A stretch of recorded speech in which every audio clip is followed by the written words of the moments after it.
Hey Radiant Youth, if I haven't had the pleasure of meeting you yet, I'd love to do so in person sometime. But till then, my name is Sam Canchola, and my wife Aslan and I get the huge honor of serving Radiant Youth as the Central Youth Directors.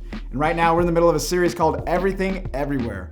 It's all about the stuff that can sometimes feel overwhelming and just everything that has to do with stress.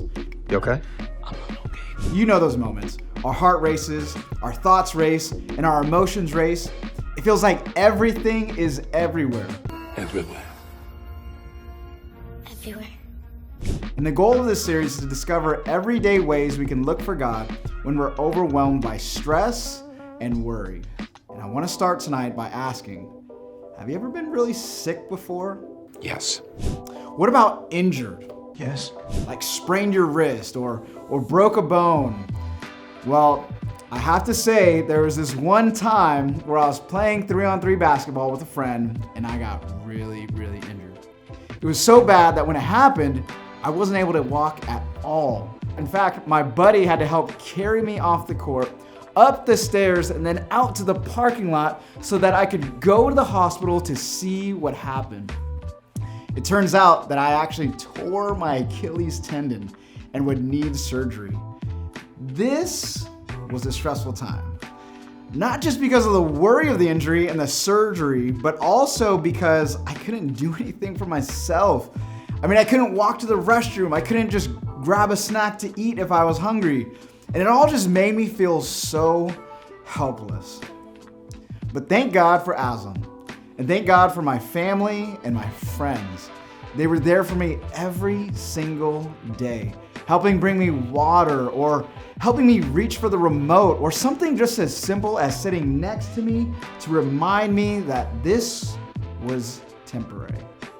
And once I was ready to receive help, I appreciated the help. You see, here's the deal.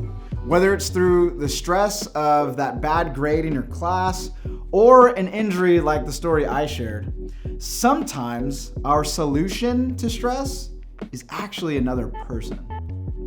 But why is it that we rarely think about other people when it comes to our stress? There are probably a lot of reasons why, but I'm gonna highlight just a few. Maybe it's because we feel alone. Stress can be isolating, and whether we realize it or not, we've been taught most of our lives to just figure it out. We have this feeling like that we need to just try harder or work harder and do it all on our own. And even though it doesn't work, we keep doing it. Or we tend to pretend like we're doing better than we actually are.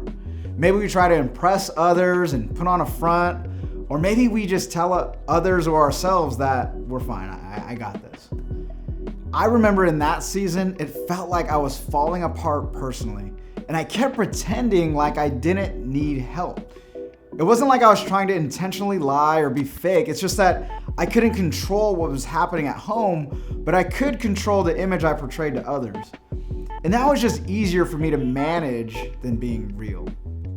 Now, the New Testament, which is the second part of the Bible, consists of the books that account for the time Jesus walked the earth and beyond. But ultimately, whether it's an Old Testament or New Testament book, they all point to Jesus. And one of Jesus' closest followers was a man named John. He wrote one of the accounts of Jesus' life that we refer to as the Gospels. And he records a time when Jesus had been beaten, tried, found guilty, and put on the cross to be crucified. Jesus knew he was going to die. Talk about everything, everywhere. And as if that wasn't enough, Jesus was worried about his mom. What would she do when he was gone? Who would take care of her? And this is the account in John 19. Standing near the cross were Jesus' mother and his mother's sister, Mary, the wife of Clopas, and Mary Magdalene. And Jesus saw his mother standing there beside the disciple he loved. He said to her, "Dear woman, here is your son." And he said to this disciple, "Here is your mother." And from then on, this disciple took her into his home. You see, we see two things from this one encounter. One, Jesus leaning into another person. When everything was everywhere for Jesus, he turned to one of his closest friends. Jesus was stressed about what would happen to his mom when he died, so he leaned into his friend John. Best friends. And in that moment, God used John to help take care of Jesus' family. The second point, God using Jesus to save us from our biggest problem. You see, when sin entered the world, we turned away from God's perfect love, which broke our relationship with him. And that's when the narrative turned. You see, God sent Jesus, who was the ultimate sacrifice. And Jesus healed what was broken and showed us just how good and loving God is. You see, Christianity is the only religion, solution, and aspect of spirituality that has nothing to do with what we can do or what we've done. It's about who Jesus is and what he's done and what he's made right. God sent Jesus to rescue us from ourselves. It's a big theme throughout the Bible and throughout history. You see, God uses other people to help us when we're stressed. The hugs, the texts, the smiles, words of truth, words of encouragement, words of counsel, support, strength, and prayer, they're all ways that God uses other people to help us when we feel like everything is everywhere. Everywhere. One more thing. And it's a bit of a different thing, but the same thing. Some of you may be there thinking, well, yeah, maybe God uses other people to help me when I'm stressed, but what about when the other people are the reason that I'm stressed? Like maybe there's friend drama or a dating breakup is the cause of your stress. Maybe something your mom said or your coach did is the cause of your stress. Maybe being worried about what other people think of you is the cause of your stress. How can people be the answer to stress when they could actually be the cause? I want you to look at this verse in the book of Proverbs. It says, fearing people is a dangerous trap, but trusting the Lord means safety. You see, God knows all about us, even that last 10%. And he still loves us passionately. We are loved, adopted children of God. When we trust in that and our identity is secure in that, we no longer fear other people and what they think about us. Sure, some people will hurt us, but we know that our safety is found in God's loving arms. When we trust God, we understand that he can use other people to come alongside of us when we're stressed. And it's one of his favorite ways to demonstrate his love in our lives. So not only do we trust him, we also begin to slowly open up and trust other people. And like trusting God, trusting others is the way you and I can grow in our faith. Now, in light of what we talked about today, there are two things that I'd love for us to do. One, turn to others for help. God can use our friends, family, teachers, small group leaders, our friends, parents, professional counselors, and all kinds of other people. And I bet there are people in your life who want to help.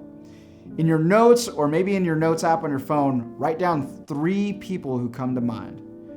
Who are the people in your life who would show up for you to help you when you're stressed or worried?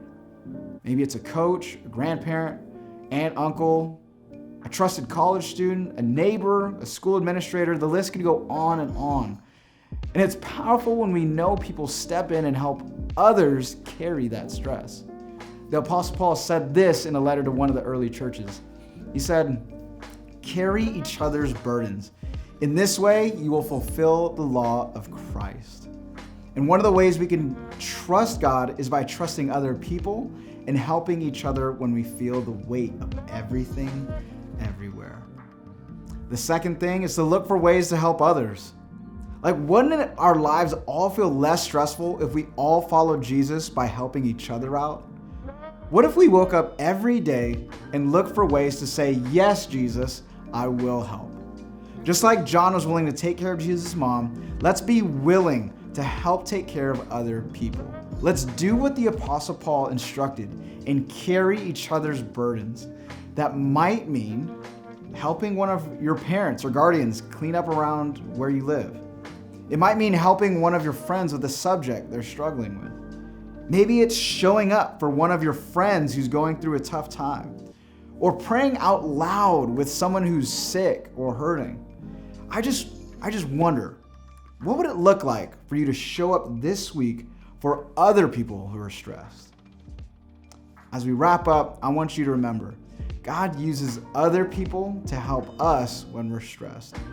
And this includes your small group and your small group leader. Each week, you get the chance to talk through stuff like this with people who not only want to help you, but who understand what it's like to feel like everything is everywhere. So maybe opening up to your group is a great first step for God to use others to help you when you're stressed.